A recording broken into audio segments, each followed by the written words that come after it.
नमस्कार साथियों, स्वागत है दिव्य आईएएस पीसेस पर। मैं हूं आर के सर। साथियों, अभी अभी खबर आ रही है कि अफगानिस्तान के सांस्कृतिक मंत्रालय के सलाहकार शहीद खोस्ती ने कहा है कि पाकिस्तान से आने वाली दवाओं की गुणवत्ता इतनी खराब है कि वह जहर जैसी है। यह घटिया दवाएं पाकिस्तान भी अपने यहाँ पर नागरिकों को नहीं खाने देता है।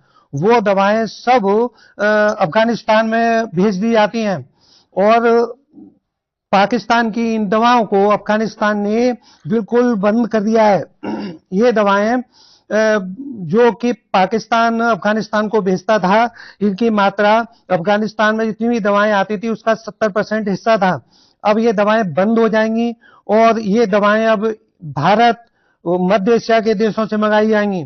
पाकिस्तान अगर हम मात्रा में देखें तो अफगानिस्तान को $200 मिलियन की दवाएं भेजता था और एक लक्ष्य भी तय किया था कि हम 500 मिलियन आगामी वर्षों में $500 मिलियन का दवाओं का व्यापार पाकिस्तान से अफगानिस्तान किया जाएगा।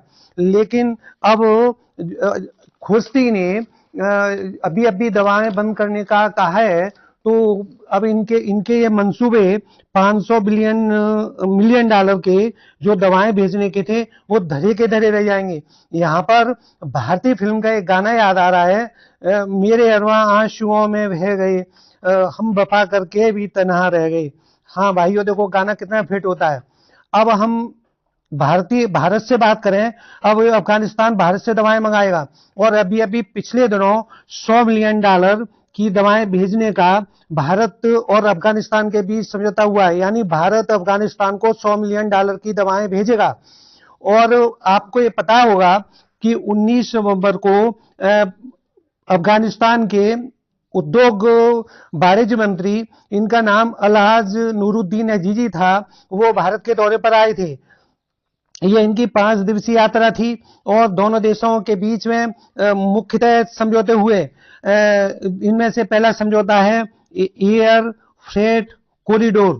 एयर फ्रेट कॉरिडोर इसका ये है कि काबुल से दिल्ली उड़ान आएगी और अमृतसर, इनमें माल विमान सेवा के द्वारा माल अफगानिस्तान भेजा जाएगा और अफगानिस्तान के जो प्रोडक्ट हैं जैसे खजूर हैं और फल हैं, मेवा हैं, वो भारत आएंगे।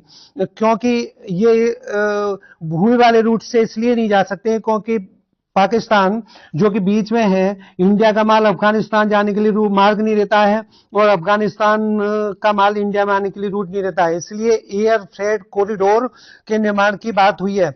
और दूसरा समझौता भारत और अफगानिस्तान के दूतावासों में वाणिज्यिक प्रतिनिधि भेजने के लिए और इन दोनों के बीच में joint chamber commerce and industries का कार्यालय दोनों के बीच बनाया जाएगा। और व्यापार में के विस्तार के लिए मसाले का भी इन्होंने बातचीत की कि इंडिया से मसाले वहां अफगानिस्तान जाएं। और सबसे महत्वपूर्ण समझौता, ये अफगानिस्तान के वाणिज्य मंत्री ने कहा भारत की दवा कंपनियां अफगानिस्तान में आके दवाएं बनाएं और हमको उनको आमंत्रित करते हैं। एक चौथा समझौता भी हुआ कि भारत और अब भारत की कंपनियां अफगानिस्तान में जाकर खनन के क्षेत्र में, यानी जैसे खनन वहां रेयर अर्थ हो सकते हैं, तांबा हो सकता है, ऐसे विभिन्न प्रकार के पदार्थ अफगानिस्तान में हो सकते हैं, खनन के लिए आमंत्रित किया है। और इसी खनन के ऊपर अब यूएसए और चाइना जैसी कंट्री यहाँ पर गिद्ध दृष्टि लगाए हुए हैं और ये भारत की खनन कंपनियों को इन्होंने आमंत्रित किया है। भारत को ये सहज रूप से मिल गया। ये समझौता ऐसे समय पर हुआ है जब अफगानिस्तान और पाकिस्तान के बॉर्डर पर ये युद्ध जैसी हालत पैदा हो गई है और दोनों देशों की सेनाएं आमने सामने खड़ी हुई हैं और एक दूसरे पर गोलाबारी होती रहती है। अभी चरम बॉर्डर पर 6 दिसंबर को अफगानिस्तान की तरफ से गोलाबारी हुई और सीज फायर टूट गया। पर यहाँ पर यह भी बताना चाहता हूं, सीज फायर तोड़ने का सबसे पहले कार्य पाकिस्तान ने किया था। अफगानिस्तान ने तो उसके बाद सीज फायर का वो किया है। अभी की खबरें हैं कि इन दोनों सेनाओं में आपस में गोलाबारी होती रहती है।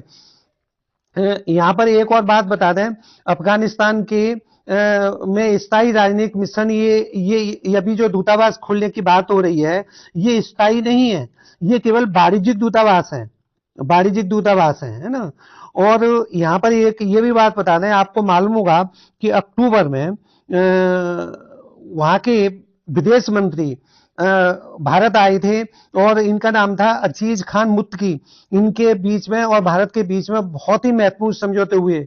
दोस्तों, मैं आपसे एक तस्वीर दिखा के और पूछना चाहता हूं, क्या आप मुझे बता सकते हो, ये देखो पाकिस्तान का मैप है, ये है ना, और इसकी जो आकृति है ना, ये किस प्रकार की आकृति है, ये किस प्रकार की आकृति लग रही है ये आपको, है ना, और ये हमको आप बता सकते हो। वैसे मेरे हिसाब से तो ये सीधे सीधे आकृति जो मैंने लिखा है वो आकृति लग रही है, और फिर आप हमें बताइए कैसी आकृति लग रही है। और जब ऐसी आकृति है तो उसके कार्य भी वैसे होंगे, बताइए। ये अफगानिस्तान को दवाएं भेज रहा है और वो जहर भेज रहा है।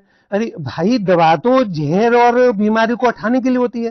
अफगानिस्तान ने दवाएं मांगी, आपने जहर दे दिया, तो ये तो बहुत गलत बात है। वो तो ये दवाएं बंद होनी चाहिए, इसका भारत पूर्ण समर्थन करता है, मैं भी समर्थन करता हूं।